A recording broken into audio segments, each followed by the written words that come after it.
नमस्कार। म आज तपाईहरुलाई एउटा जानकारीमूलक भिडियो सामग्री प्रस्तुत गर्न गइरहेको छु जुन विगत केही वर्षदेखि हामी आतंकित बन्दै आएको कोभिड-19 भाइरस जस्तै अहिले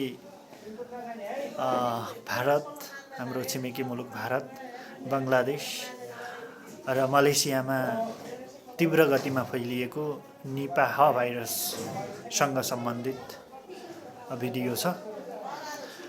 के हो त यो निपाह भाइरस भन्ने विषयमा? यो एकल strained negative sense RNA virus हो जसको आरएनए जिनोम करिब 18 केबी लामो हुन्छ। यो भाइरस लागिसकेपछि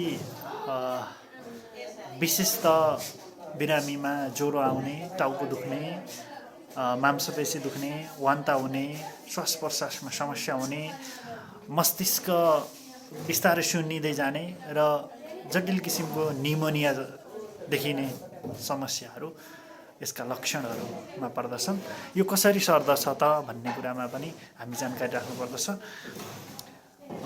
विशेष गरेर यो चरा प्रजाति, अब हामी चरा नै भनौँ, चमेरो र हामीले सेवन गर्ने विभिन्न किसिमका मासु जन्य जीवहरू जस्तै बुङ्गुर सुँगुरबाट यो मानवमा सर्ने रोग हो।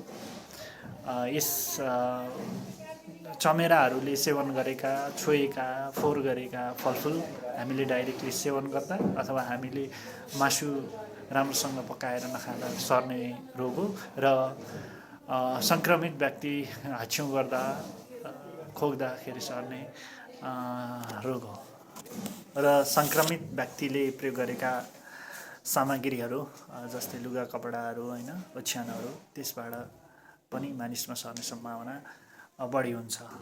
त्यसबाट हामी कसरी बस्ने त भन्ने कुरा चाहिँ मुख्य छ।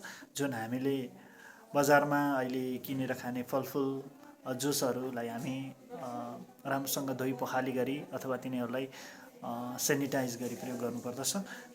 सुँगुर बुङ्गुर लगायतका मासुजन्य जीवहरू को हामीले मासु सेवन गर्दा राम्रोसँग पकाएर उमालेर प्रयोग गर्नुपर्दछ।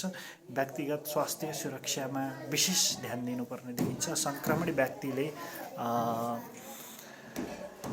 प्रयोग गरेका सामग्रीहरू हामीले प्रयोग गर्दाखेरि त्यसलाई सेनिटाइज गरेर राम्रोसँग प्रयोग गर्नुपर्दछ र हामी सोशल डिस्टेन्सिङका कुराहरू पनि अपनाउनु पर्ने देखिन्छ र योसँग सम्बन्धित निपाह भाइरससँग सम्बन्धित अन्य जानकारीहरू अहिले जताततै यत्रतत्र भिडियोहरू बनाउने, भाइरल हुने ट्रेन्ड छ। तर पनि हामीले WHO, नेपाल सरकार, स्वास्थ्य मन्त्रालय लगायतका साइटहरू हेरेर आधिकारिक जानकारीहरू लिनु र सम्प्रेषण गर्नुपर्दछ।